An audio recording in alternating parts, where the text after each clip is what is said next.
Olá pessoal, sejam bem-vindos a mais uma aula de língua portuguesa. A gente já falou bastante de literatura e agora nós vamos falar um pouquinho a respeito de gramática e de estudos de linguagem. Nossa aula de hoje parte de algo que vocês estão em contato agora por estarem justamente trabalhando com a literatura do modernismo. A gente falou nas últimas aulas a respeito das vanguardas europeias, eu li alguns poemas de autores e, nesse momento, eles estão fazendo muitas brincadeiras com a forma e com as palavras. Se vocês lembram, eu li um trecho do James Joyce, que é um autor ali de origem irlandesa, em que ele cria palavras, que ele cria expressões, e as criações do James Joyce, muitas vezes, envolvem palavras que já existiam em outras línguas, palavras que são misturas de palavras do latim e do inglês e de outras línguas. Para isso, ele usa e brinca com a estrutura e com a formação das palavras na língua inglesa. Aqui nós vamos trabalhar justamente isso, com a estrutura e a formação das palavras na nossa língua. Se vocês lembrarem, o português é uma língua que tem origem no latim. É uma das chamadas línguas latinas, junto com o espanhol, francês, italiano. E o português possui uma grande influência também de línguas como o árabe, o grego e, na sua origem mais arcaica, um pouquinho do celta. Eu comentei isso no nosso primeiro ano do ensino médio. Agora, como que a gente entende como uma palavra surge, como ela se organiza? Como ela constrói a sua forma e a sua estrutura e como usar essa palavra da maneira adequada. Bom, vamos na raiz da questão. As palavras da nossa língua, na sua maioria, podem ser divididas em partes, em pequenos elementos que nós chamamos de morfemas. O que são os morfemas? Os morfemas são unidades mínimas que constituem as palavras, tá? Há palavras que têm apenas um morfema e por isso a gente não consegue dividir ela em partes, como é o caso de palavras curtas como luz, sol e etc. Mas também há diversos casos em que uma palavra é formada por mais de um elemento, por mais de um morfema. E a gente pode dividir essa palavra em partes. Eu pego, por exemplo, a palavra velho. A palavra velho é formada por duas partes. E vejam, não estou falando de sílabas, tá? Sílabas é uma divisão de acordo com os grupos de sons. Aqui eu estou falando de elementos de origem, de elementos que têm o sentido da palavra. Você pega a palavra velho e ela pode ser dividida em velho e o. Professor, por que eu fiz essa divisão? Bom, se você pegar o feminino de velho, velha, o que mudou de uma palavra para outra? O final, a terminação, que indica o feminino, certo? Então, onde da palavra está o sentido? Onde está o significado dessa palavra? O significado dessa palavra se encontra na primeira parte, no velho, tá?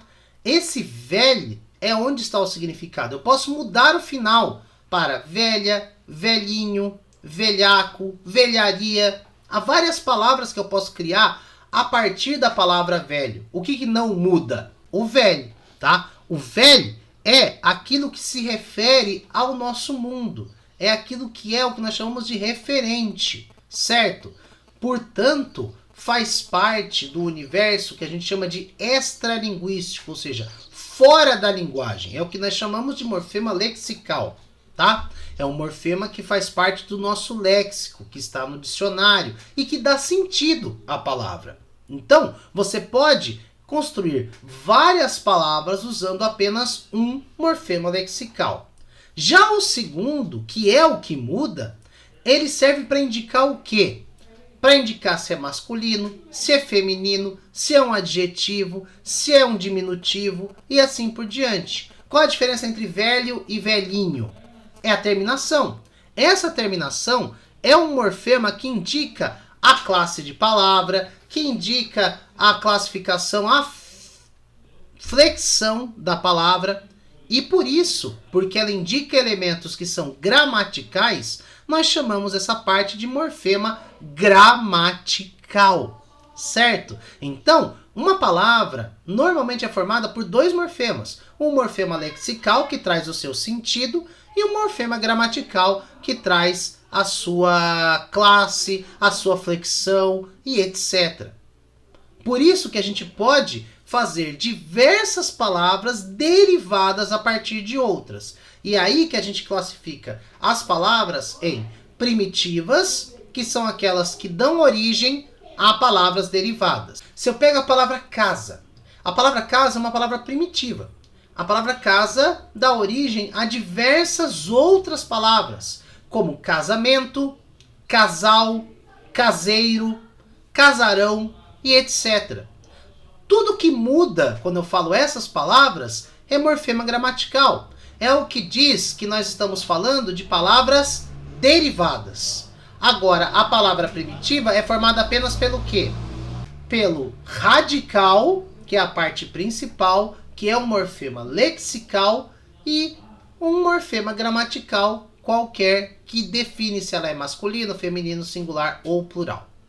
Vejam, nem sempre a mudança de morfema indica uma oposição. Se eu pego casa é uma palavra feminina que diz respeito ao local de moradia de pessoas. Caso não é masculino de casa. Diferente de velha e velho. Velha é o feminino de velho. Agora, casa não é o feminino de caso. Caso diz respeito a quê? A um acontecimento, a um evento. A gente pode falar de um caso de polícia e etc.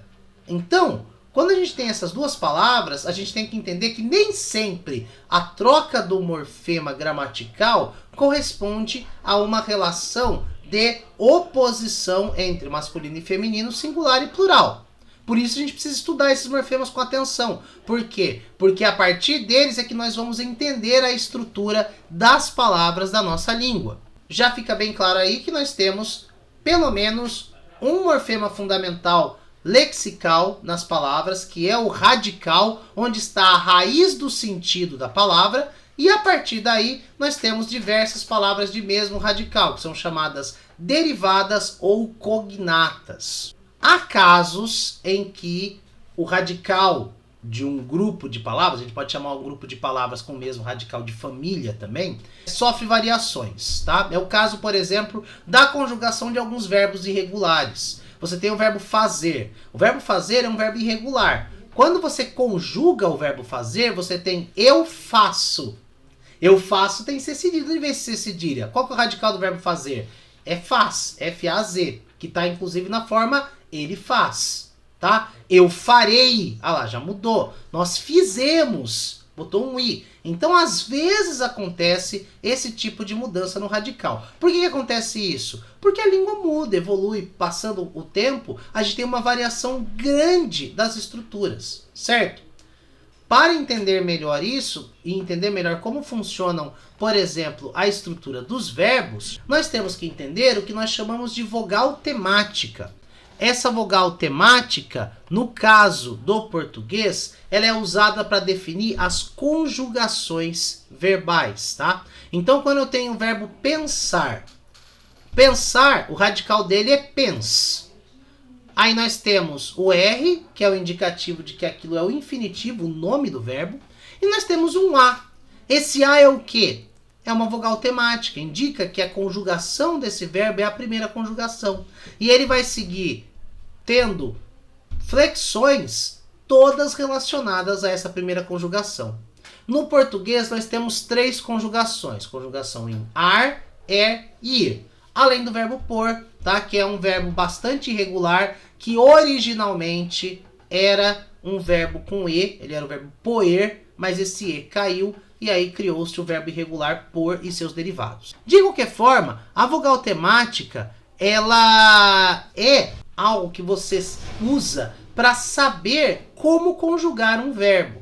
A maioria dos verbos, todos irregulares, claro, segue um modelo de conjugação. Há diversos nomes, diversas palavras que também têm vogal temática. São aquelas palavras que são derivadas de verbos, tá? E alguns substantivos que terminam em A, E e O, como rosa, casa e livro. Tanto que a gente vai ter a flexão de masculino e feminino em alguns casos, tá? Agora, dependendo do caso, certas palavras que têm como sílaba tônica mais forte, que é a última, como é o caso das oxítonas do português, elas não têm vogal temática. A sílaba mais forte a sílaba final, não é a vogal temática, tá? Então, para que servem essas vogais temáticas? Servem para a gente fazer conjugação de verbo, para a gente entender qual conjugação fazer, e também para deixar bem claro o que são as desinências. Desinências são os elementos, os morfemas, que indicam a flexão da palavra.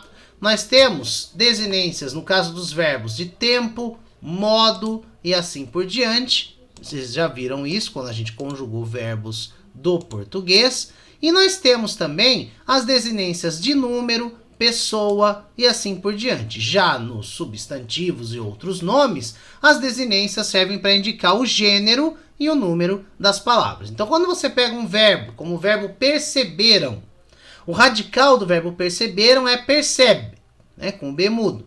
Depois nós temos a vogal temática E, tá, que é a vogal temática de segunda conjugação. E depois nós temos ram. Ram é a desinência que indica o tempo, o modo e o número, certo? Ra indica tempo e modo, pretérito perfeito do indicativo, e o M no final indica que é a terceira pessoa do plural, certo? Então, esse ram indica tempo, modo, pessoa e número no caso dos verbos, que tem mais flexões. Já no caso de nomes, de substantivos e etc., nós temos meninas. Meninas, você tem o radical menin, nós temos o a, que é uma desinência que indica o gênero feminino, e nós temos o S, que indica número, singular ou plural, certo? E aí nós temos que tomar cuidado, né? Existe vogal temática A e existe desinência A. É aí que vem a questão que eu falei de casa e caso. Casa não é feminino de caso, mas menina é feminino de menino. Por quê? Porque o A de casa não é uma desinência de feminino, é uma vogal temática, assim como o O de caso também é. Mas diferente de menina. Em menina, o A é a desinência que indica o gênero feminino. Você pode opor menina a menino. O O indica gênero masculino. Então, nós temos que entender isso. Há palavras que têm masculino e feminino, singular e plural, e isso é marcado pelas desinências. E há palavras que a vogal não indica desinência. Ela indica o quê? Ela indica o tema, a vogal temática daquela palavra. Espero que tenha ficado claro, porque é uma coisa que pode dar um pouco de dor de cabeça. Bom, e para terminar é importante falar a respeito dos afixos. O que são afixos? Pega uma palavra como subterrâneo. Subterrâneo é uma palavra que é derivada da palavra terra. A palavra terra é uma palavra primitiva. Subterrâneo é, você pode achar o radical de terra aí no meio, terra, né, com 2 R's, mas nós temos duas partes, uma antes, outra depois, sub e âneo. O que essas duas partes da palavra são? Elas são o que nós chamamos de afixos, certo? Elas adicionam informações à palavra original, criando novas palavras. Afixos são morfemas gramaticais que se acrescentam ao radical ou à palavra, atribuindo a eles uma ideia acessória e modificando o sentido, criando novas palavras. Os afixos são classificados de acordo com a posição em que eles aparecem em relação ao radical. Ou seja, se você tem um afixo no começo da palavra, nós chamamos ele de prefixo, né? Pre vem de antes, tá? Prefixo é um afixo colocado antes de um radical de uma palavra, atribuindo a ele uma ideia acessória. Por exemplo, prever, né? O que é o verbo prever? É alguém que adivinha alguma coisa. Ou seja, ele vê antes da coisa acontecer. É a junção do sufixo pre, que indica antecipação, tá? E do verbo ver. A gente tem outras palavras construídas com pre, como por exemplo, preconceito. O que é um preconceito? É um conceito que você tira antes de conhecer a pessoa. Quando eu falo que alguém é preconceituoso, é o que? Eu olho para uma pessoa e parto de um conceito que eu tenho antes estereotipado, racista, machista, homofóbico, etc. E por isso eu julgo aquela pessoa a partir desse preconceito. Então, pré sempre indica a ideia de algo anterior. Já no caso de rever, né, você tem prever e você tem rever. Rever é ver de novo. Assim como reconsiderar é considerar mais uma vez. Redefinir é definir de novo alguma coisa. Então, o re indica o quê? Uma repetição. Então, os prefixos têm sentidos atrelados a eles e eles modificam o sentido de palavras, criando novas palavras. Mesma coisa com os sufixos, tá? Os sufixos vêm depois. Então, eu falo gosto. Eu gosto de comer tal coisa. Eu falo gosto, tá? Quando eu sinto o gosto de algo e esse gosto é bom, eu digo que isso é gostoso. O oso indica algo cheio de gosto, tá? Assim como cheiroso está cheio de cheiro. Trabalhoso é algo que está cheio de trabalho e assim por diante. Então veja que os sufixos e os prefixos, eles têm um sentido próprio. Se eu termino um sufixo, uma palavra com um sufixo dor, normalmente isso indica alguém que age de alguma forma. Então eu falo que o cara é um trabalhador. Ele é alguém que trabalha. Eu falo que o cara é um vendedor. Ele é alguém que vende. Eu falo que o cara é um comprador. É alguém que compra. Então o dor indica alguém que toma uma atitude que é representada pelo radical. Assim nós temos a construção no português dos sufixos e dos prefixos. E às vezes, por conta do sufixo ou do prefixo ou da desinência ter dificuldades para se ligar ao radical, nós precisamos colocar uma vogalzinha no meio que não é nem uma vogal temática nem uma desinência. É o que nós chamamos de vogal ou consoante de ligação. Peguem a palavra legalidade. Né? Legalidade, qual que é o radical de legalidade? É a palavra legal. E esse dade indica característica, condição de alguma coisa. Legal mais dade daria legalidade. A gente fala legalidade? Não, a gente colocou um i ali no meio para indicar legalidade. Tá? Então, às vezes, a gente enfia uma letrinha no meio para juntar as coisas. Mesma coisa se eu tenho a palavra chá, né? Chá, que é um radical curto, chá, você tem apenas isso. E a gente faz chá onde? A gente faz chá na chaleira. Chaleira. Você tem chá mais eira. Você não pode pôr chaeira, é chaleira. A gente pôs um L no meio. Ah, mas como que a gente escolhe qual que é a consoante de ligação e qual que é a vogal de ligação? Não escolhe. Isso é uma coisa que acontece com as transformações que a língua sofre ao longo do tempo, normalmente por aquilo que soa melhor, e assim se criam as palavras.